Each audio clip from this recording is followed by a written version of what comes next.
Hello, I'm Kira Compton, and welcome to Season 2, Episode 2 of The Punchline. Everything is better in twos, and the deuces are wild tonight. In the hit Christmas anthem, 12 Days of Christmas, you get 2 whole turtle doves on the second day. Additionally, Season 2s are always the best ones. I mean, hello. First is the worst, second is best, and we're not going to give you a third example because we're into the number 2. Seriously, though. Season 2, as we all know, is when Seinfeld hit its stride. I mean, the pony remark, the Chinese restaurant, adjunct professors, that was me. But you know what I love besides Seinfeld? That nice pop when you open a fresh orange mango nanny ice from the Max. Seeing a puppy on the tee on your way back from Roxy's Grilled Cheese. They're our sponsor for today's episodes. And most of all, what I love is not getting harassed by an authority figure in a classroom setting. You guessed it, this week on The Punchline, we're tackling those things you hear about but don't really understand. Bias reports.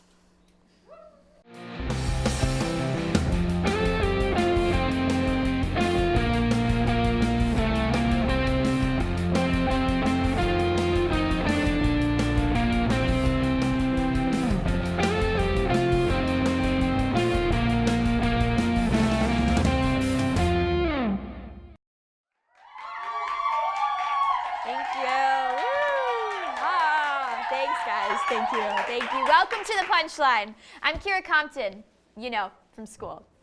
You may be wondering why I gathered you all here today. That's easy, to talk about bias reports.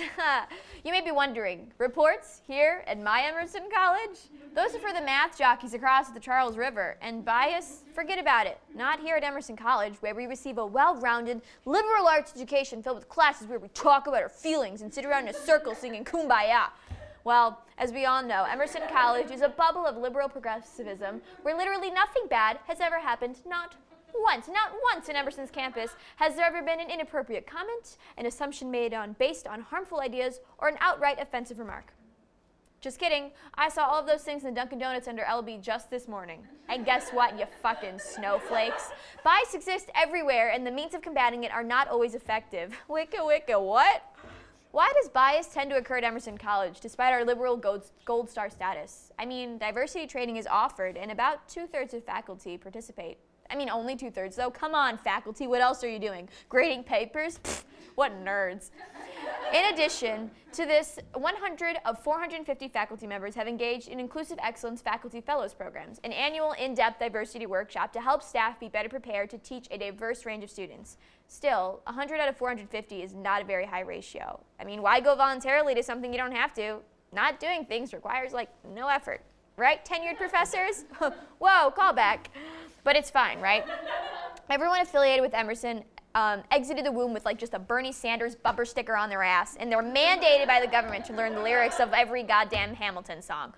Though the whole student body seems to claim we are diverse, we still have problems with microaggressions and white boys who just stand Tarantino. That's why we need bias reports.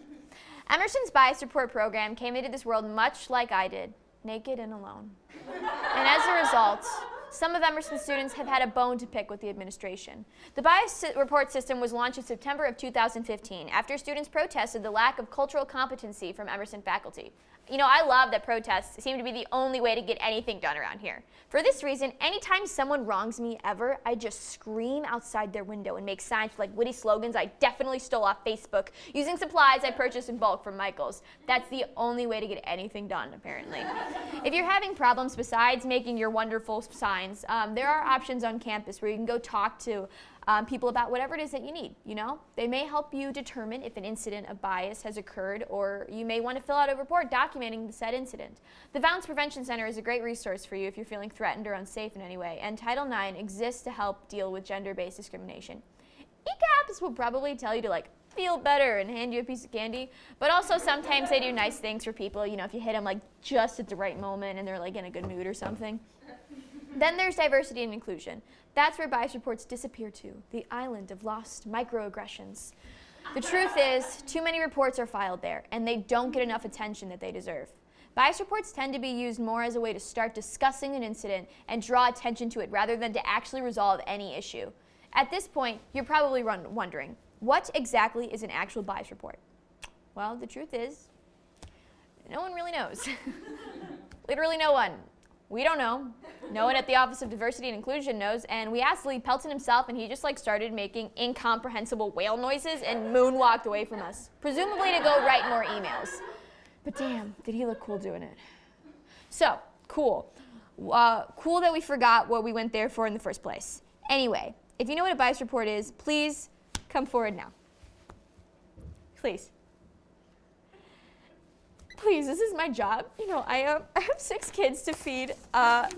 Here they are. These are the photos of my children, if you're wondering. Look, the concept of a bias report is confusing, so we've turned to woke bays within the depths of the internet to define bias reports for us. Who are these woke bays, you may ask? They all have weird Twitter handles and aggressive Tumblr presences, and they've also all cultivated some really successful Instagram aesthetics. You've probably seen them around the city, a lot of hair clips and the somehow youthful mom jeans, but anyway, these remarkably aware individuals define bias reports as a system that allows students, staff, and faculty to report incidents of discrimination. The idea of a bias report is to educate all of us and promote change. Unfortunately, everyone at Emerson already knows everything. Well, except for simple math and social skills. But that's besides the point. So what happens if your professor says something that makes you uncomfortable, or another student makes a statement that's clearly rooted in prejudice? Ideally, you would take a hop, skip, and leap to the Office of Diversity and Inclusion and fill out a bias report indicating that something bad happened, or do it online. Then, ideally, someone would read it, take it seriously as it should be, and take action making sure it doesn't happen again. This is where it gets hairier than a Yeti in a toupee and a braided beard wearing a raccoon coat. That's literally the hairiest thing we could think of that we're allowed to say on television. The point is, bias reports don't often get taken as seriously as they should. And on top of that, there's an overwhelming amount of reports filed. But is this universal? No. At UCLA in 2013, students noticed a trend of their professors using microaggressions. In response, they created a bias response team. Now many other schools, including Boston College and the University of Oregon, have created similar bias report systems. And I'll bet those schools use the bias report system to get the job done. At Emerson, though, the bias response team is just the Emerson Lion mascot waving a bent fork from the DH and asking you, please, stop being mean. It's almost as effective, too. I just lied for comedy. But it's #SoEmerson to not take our bias report seriously, am I right? Here's how a bias report works, according to this handy-dandy flowchart that Emerson provided us with. So, here it is. We start with where the incident's reported. You can do this either through one of the many organizations we mentioned previously or online with the Bias Response Program page. It gets a bit tricky there, not for you, for me, because this is a very poorly designed chart. Okay, let's just start with anonymous. So you report anonymously, direct communication, not possible, not an option. The good news, I guess, that means you won't have to communicate with whoever sparked the problem for you. But the bad news is that's kind of the end of the line. The Office of Diversity and Inclusion will read the report, but other than that, nothing really gets done. And who knows what happens in that black hole of an office. But if you file the report anonymously, non-anonymously, more steps can be taken, I think. I'm really having a hard time reading the flowchart. I do not understand what the colors mean. There's no lines. So it looks like your options are some skeevy stuff might happen. It might get thrown to Title IX for further investigation, which a Title IX incident could just be sitting in a stack of bias reports for who knows how long before someone sees it and actually, just frisbees it over to the VPR. And if it's not a Title IX thing, you have a couple of options. I'm pretty sure your options are communicating with a reporting party, determine responsive action, which is referrals, education, notifications, or annual report of aggregate and summary actions. That's a soggy word salad if I've ever seen one. Look, basically what I'm understanding from this mess is that the only change that can be made from the bias reports is if you have a one-on-one conversation with whoever caused the issue. This kind of sucks, because unlike minor confrontations you could expect with a roommate or a friend, issues that require a bias report are already a tad politically charged. There's a big difference between asking your suite mate to stop leaving toothpaste in the sink or clipping their toenails on your side of the room, and then confronting someone who made a sexist, homophobic, racist, or any other form of alienating comment that delegitimizes your identity.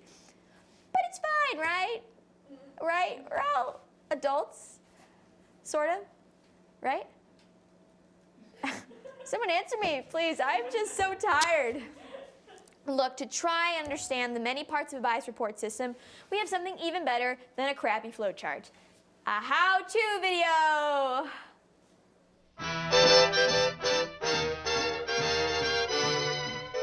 Professor got you down? American Vanguard up your ass? Offended by the poetry written in the LB bathroom stall? Then you're going to want to fill out a bias report. Here at Emerson, we care about our students, so we've created this video, taking you, the Emerson student, through the simple step-by-step process of filling out a bias report. Take Allie here, for example. Her professor has deeply offended her, so she's going to fill out a bias report. Isn't that right, Allie? Yeah, I mean, I don't know if I want a bunch of people I've never met hearing about that. Great, let's get started. Step 1, the paperwork. First steps first. We want to get to the nitty-gritty, the dirty details, if you will. Once you've painstakingly been forced to relive the incident in question, we just ask for a few more pieces of information. So I don't have to give out any personal information? That's right, Allie. At Emerson, we care about the privacy of our students, so we don't want you to have to share any more information than you feel comfortable with. Great. So what happens next? Well, since you've chosen to keep your complaint anonymous, this is the end of the line. What? That's right. All the school can do now is take note and leave the rest up to the karma of the universe. That's useless. Well, not entirely. You see, the Office of Diversity and Inclusion prints out these reports, compiles them all into a filing system based upon the type of bias that has occurred, and then throws them into a fireplace in Lee Pelton's townhouse to keep he and his family warm in the harsh New England winter. So, what do I do if I actually want something to happen? Well, first you have to fill out your personal information, and then that brings us to my favorite step. Step 2, waiting.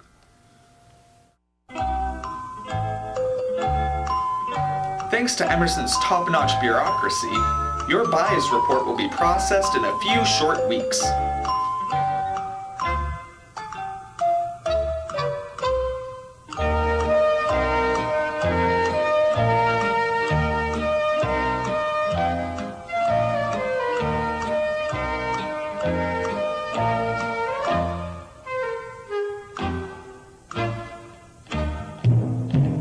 It will feel like no time has passed when you finally get that email. For the sake of time, we've cut out just a few minor steps of the bias report process. We'll skip to what the final step would be for good old Allie. Step 17, a totally normal conversation with your professor. Here at Emerson, we want to get to the heart of the issue, not just keep it on that surface level. So, Allie, when your professor said that quote, "Women are just baby-carrying sacks with no capacity to lead this country, #MAGA," and this offended you? No?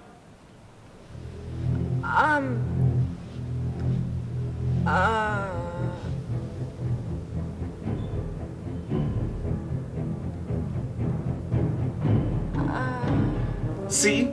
The system works perfectly. Problem solved.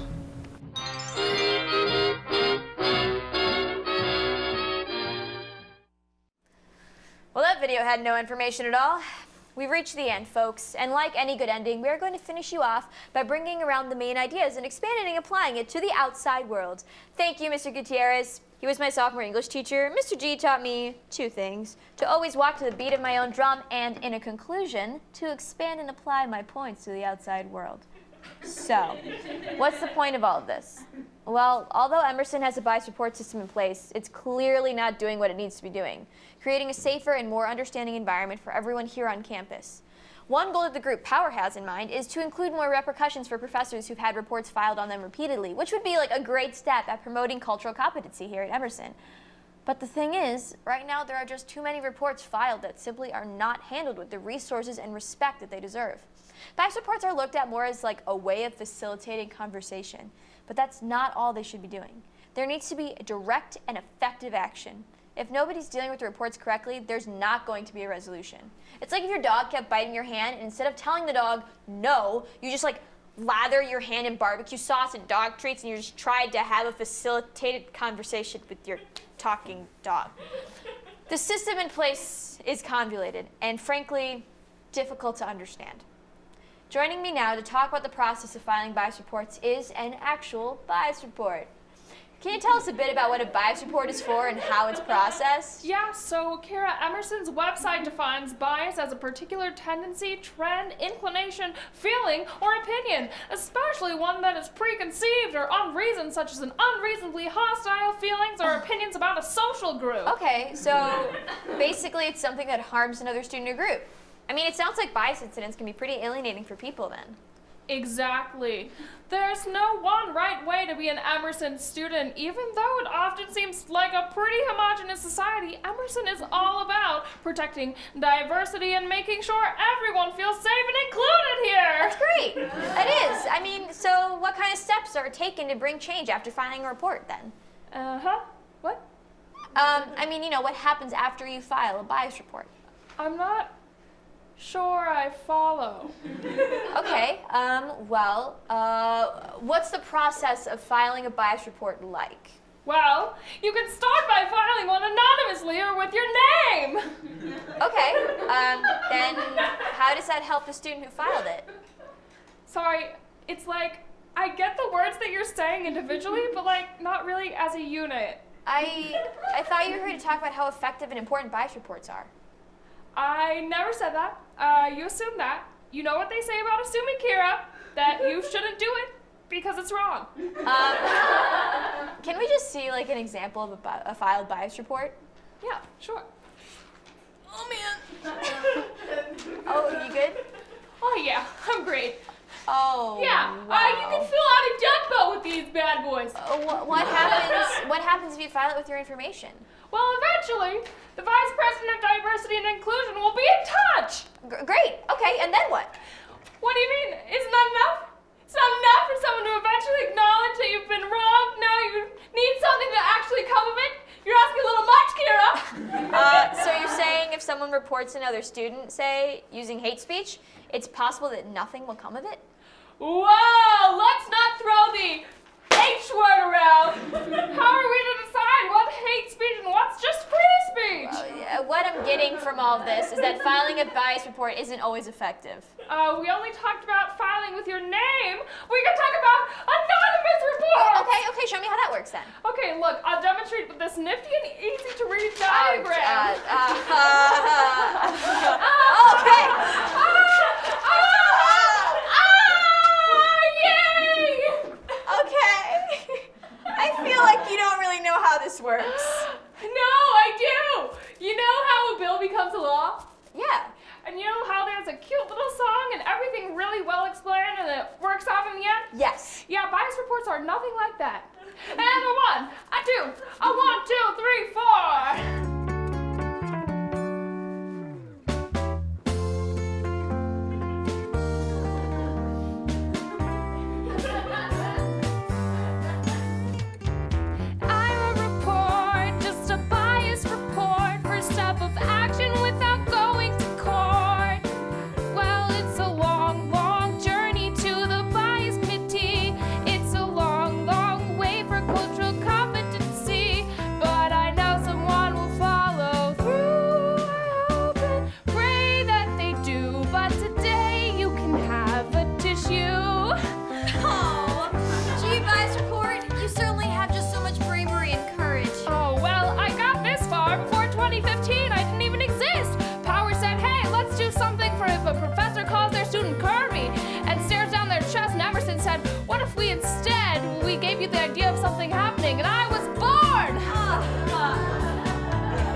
don't come to me. I have no meaning.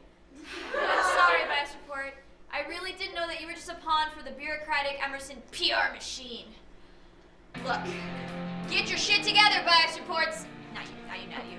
But like the system, get your shit together. And I don't know, maybe do something real. Have a great night, everybody.